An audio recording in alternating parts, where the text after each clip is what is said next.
안녕하세요. 맘띠입니다. 이제 오늘은 2024학년도 서울권 주요 대학의 선발 인원과 및 어떤 전형 특징들이 있는지 그 점에 대해서 말씀드릴 것해서 이렇게 방송으로 찾아뵙게 되었습니다.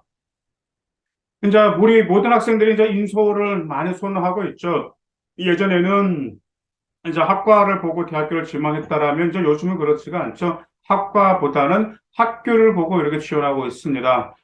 이제 첫 번째 이제 경희대학교가 있습니다. 이제 경희대는 2024학년도 입시에서 총 5,402명을 모집하고 수시에서는 전년도보다는 약간 감소한 2,984명을 선발하고 있습니다. 그런데 학생부 교과 전형으로는 전년도보다 22명 증가한 577명을 모집하고 있습니다. 반면에 논술 전형으로는 전년보다 7명 감소한 480명을 선발하고 있고요. 정시는 전년도보다 9명 증가해서 2,418명을 수능 위주 전형과 실기 전형으로 선발하고 있습니다. 일단은 뭐 모집 전년도와 전형 방법에서는 아직까지 큰 차이는 경희대는 보이지가 않습니다. 그다음에 이제 고려대학교가 있습니다. 고려대학교 같은 경우는 수시에서 총 2,570명을 선발하고 있습니다. 자, 이 중에서 근데 이제 학생부 교과 전형으로는 666명을 모집하는데요. 전년도보다는 205명 감소한 추세이고, 반면에 학생부 종합 전형에서 전년도보다 211명이 증가한 1,759명을 선발하고 있습니다. 그래서 교과 전형을 감소하고 학생부 종합 전형 선발 인원으로 돌려서 지금 학종 선발 인원은 대거 높여졌습니다. 특히 이제 수시 모집에서도요, 인문계열의 수능 최저 학력 기준이 완화가 되었습니다. 더구나가 통합형 그 완화가 된 통합형 수능에서 이제 문과생들이 이제 수학 상위 등급 성취 어려움을 겪는 과정을 반영한 결과라고 볼 수 있습니다. 자, 정시 역시 수능 위주로만 선발하지만 전년도보다 29명 늘어서 1,738명을 선발하고 있습니다.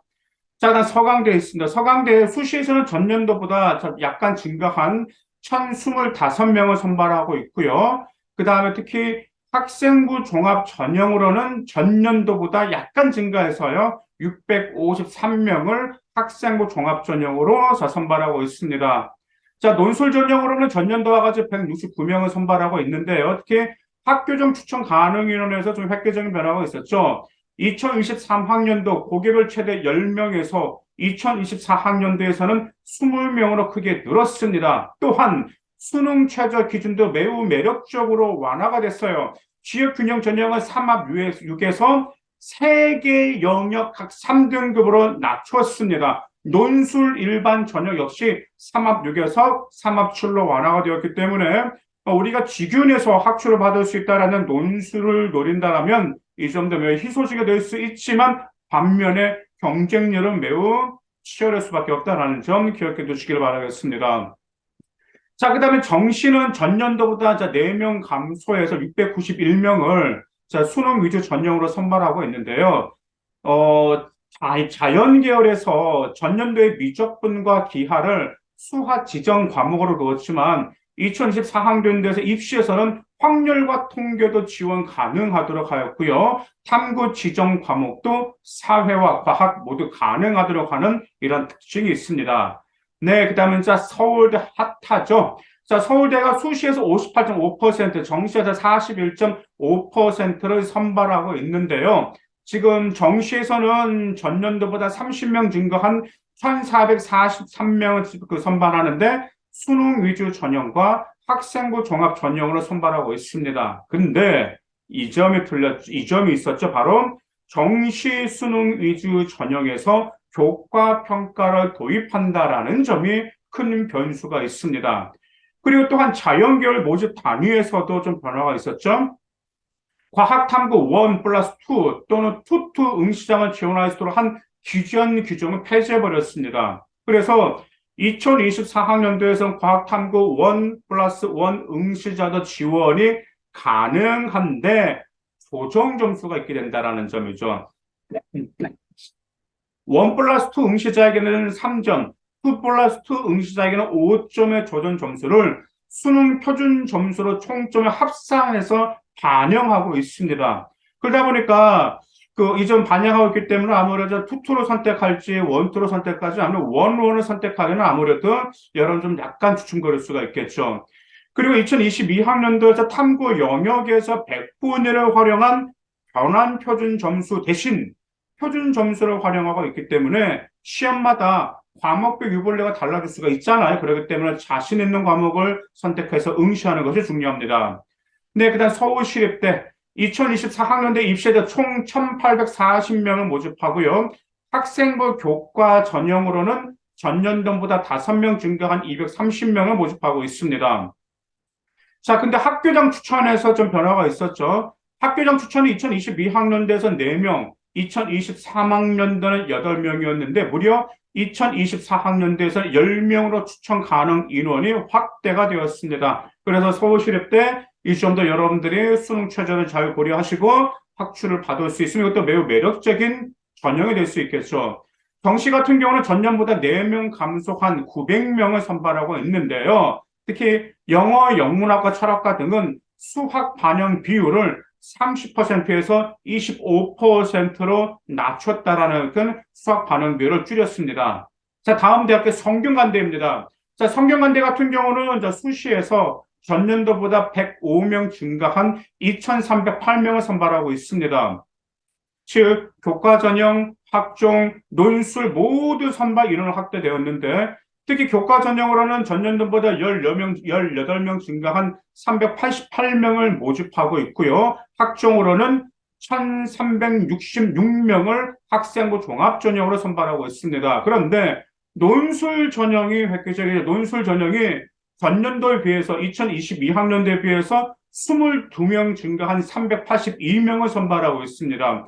보통 다른 대학교는 논술이 현재 서서히 지금 추세를 타고 있죠. 그래서 그대로 기조를 유지하고 있던지 아니면 조금 줄이는 그런 현상이 발생했는데 성균관대는 논술 전형이 증가했습니다.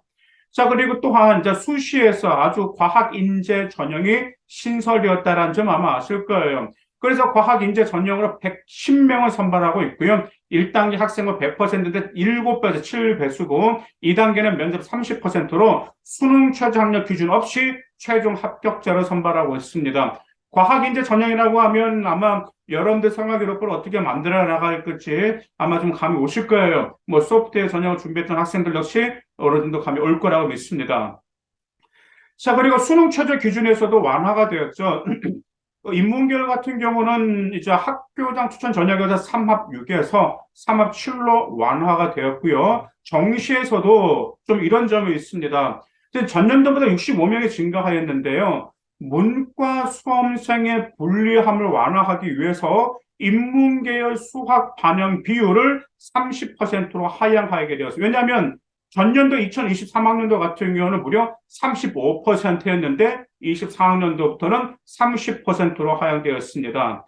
그리고 절대평가를 실시되는 영어 과목에서도요. 등급대별 변환 표준 점수를 최초로 적용하기 때문에 매년 들쑥날쑥한 영어 시험 난이도에 유연하게 대응한 그런 조치라고 볼 수 있습니다. 다음에 연세대입니다. 자, 연세대는 총 3,834명을 모집하고요. 자, 수시는 전년도보다 20명 증가한 2,169명을 선발하고 있습니다. 학생부 교과 전형으로는 487명을 모집하고 있는데 전년도보다는 감소한 수치입니다. 반면에 학생부 종합 전형으로는 1,106명을 선발하고 있고요. 전년도보다 무려 59명이 증가했습니다. 그러니까 교과 전형의 감소분을 학종 선발 인원으로 전환하게 된 거죠.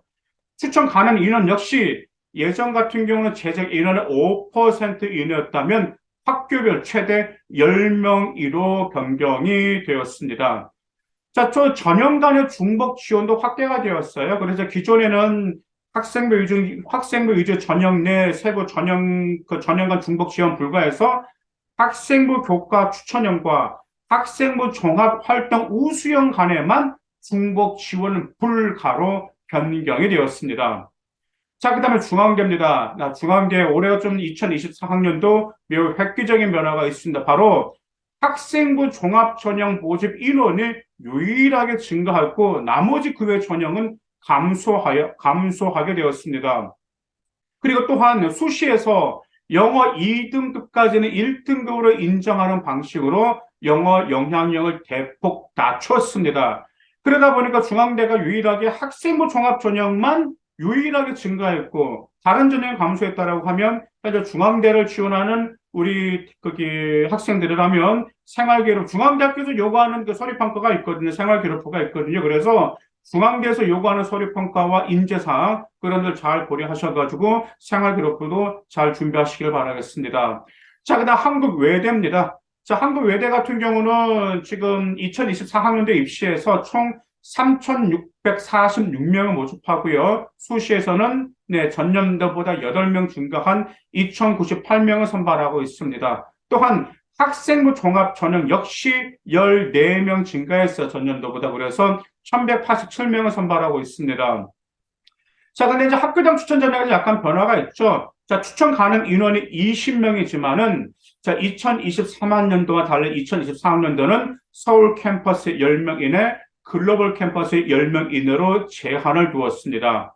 자, 그 다음에 한양대입니다. 자, 한양대에서 수시에서 전년도보다 증가해서 1,895명을 선발하고 있습니다.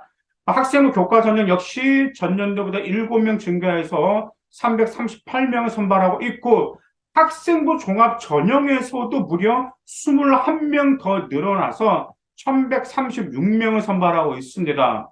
특히 이제 정시에서도 변화가 있거든요. 자, 수능 위주 전형은 전년도보다 15명 증가해서 1,335명도 모집하고 있습니다.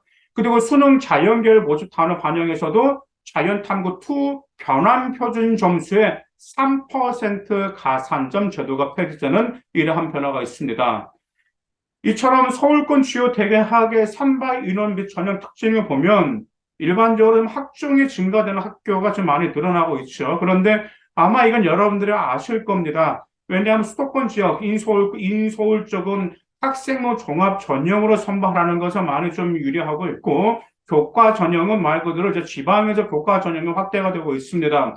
여러분들이 목표가 일단 인서울이잖아요. 일단 인서울이든 지방이든 간에 일단은 생활기록부를 기본으로 잘 준비해야 된다는 여러분들 잘 아실 거란 말이에요. 그래서 일단 이번 2023학년도 전형 주요 특징에서 특히 학교장 추천에서도 수능 최저 기준 완화에서도 물론 맞춰야 되겠지만 그만큼 경쟁률을 취할 수 있기 때문에 그때를 대비해서 학종에서 가능성을 높일 필요가 있다는 점, 그 점 기억해 두시기 바라겠습니다. 감사합니다.